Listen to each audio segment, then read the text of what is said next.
Thank you, gentlemen. We'd like to call to the stage Ms. Kelli Arena. Kelli Arena is the founding executive director of GCJD, is a CNN former justice and investigative correspondent, and the first recipient of the Dan Rather Chair of Journalism of Sam Houston State University. She is a globally recognized award-winning journalist with decades of experience in national and international newsrooms. Ladies and gentlemen, a round of applause, please.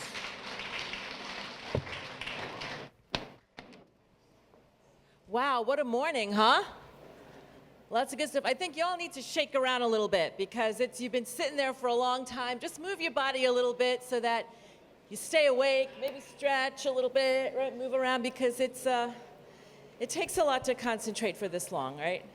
As you heard, I'm here representing the Global Center for Journalism and Democracy, and we have partnered with Rappler in this venture because we understand the important role that journalists play in dealing with natural disasters.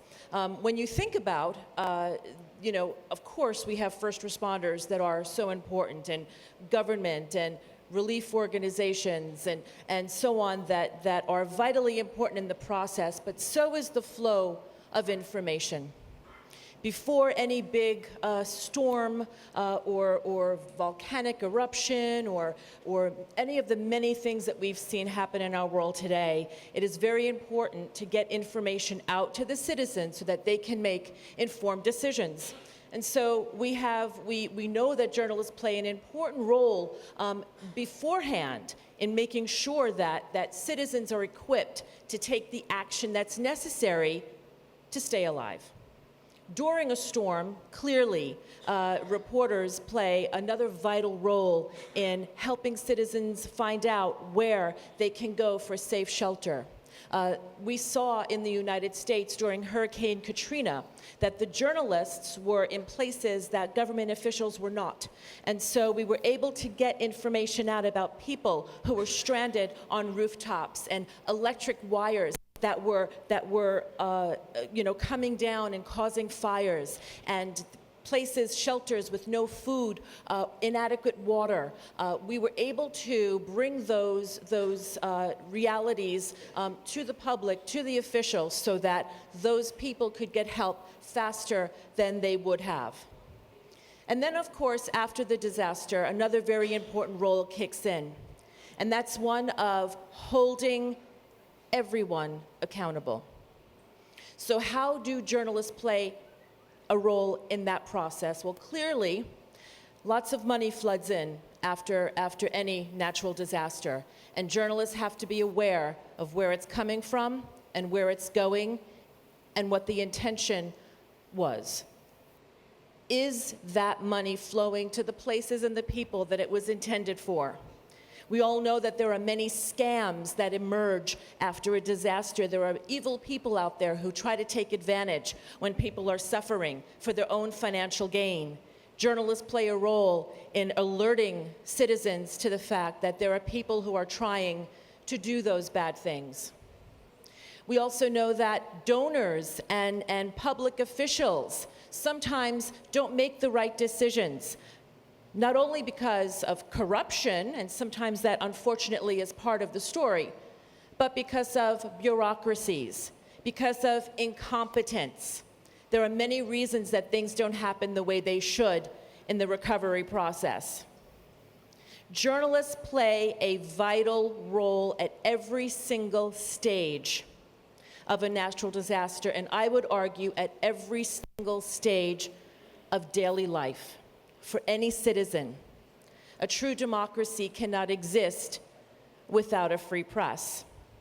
We are here to be the watchdogs. We are here to be the voice for those who do not have a voice. Today, we heard from two very important men, thanks to a journalism organization here in your country. Questions, vital questions that you have about your futures, about your livelihoods, put together through Rappler. But I would argue that we also are seeing a new chapter in the role that journalism plays, and we're starting to see a change between the lines of journalism and activism. You're going to hear a little more about this later, but Rappler has launched a very impressive project called Project Argos, which provides real-time information during a natural disaster in an effort to make sure that the help that is necessary gets to the people who need it. So in their quest to tell credible, passionate, powerful stories, they are also serving an amazing role for the public. And Maria will have more information on that as well. But in order to do that credibly, journalists themselves need to be credible, which means that journalists have to maintain independence. Journalists cannot fall prey to corruption themselves. They cannot take money to tell stories in a certain way. They cannot go in with an agenda. Journalists must remain independent and credible in order to serve their societies best. And I get that journalists are underpaid. And I understand that there are many, many pressures that exist.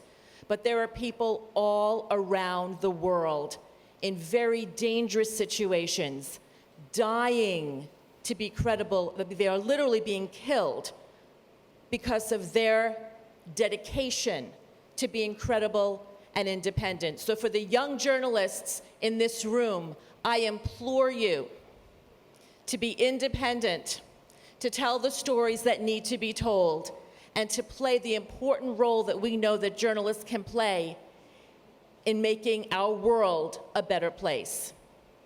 That is exactly what the Global Center for Journalism and Democracy is all about. We are dedicated to helping people tell stories so that civilization is better informed and can take the necessary action that needs to be taken to move forward in a positive way. And I'll give you a little example of some of the ways that we have tried to help make this happen. We not only work with journalists, interestingly, we work with civil society groups, sometimes political parties in emerging democracies, because they too have stories and messages to get out to the public and need help in doing that. And transparency between the press and those organizations is very important. And so we work to build relationships between journalists and the entities they cover in hopes that there'll be more transparency and information for the public.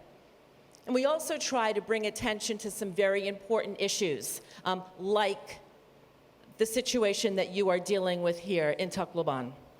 That's why we're here. We brought in a team of experts that worked with journalists just yesterday. We had a workshop with hundreds of people. We did it here, we did it in Manila, because we really feel that natural disaster coverage, the changes that are happening around the world in terms of climate, are very important. And it's not just important here in the Philippines.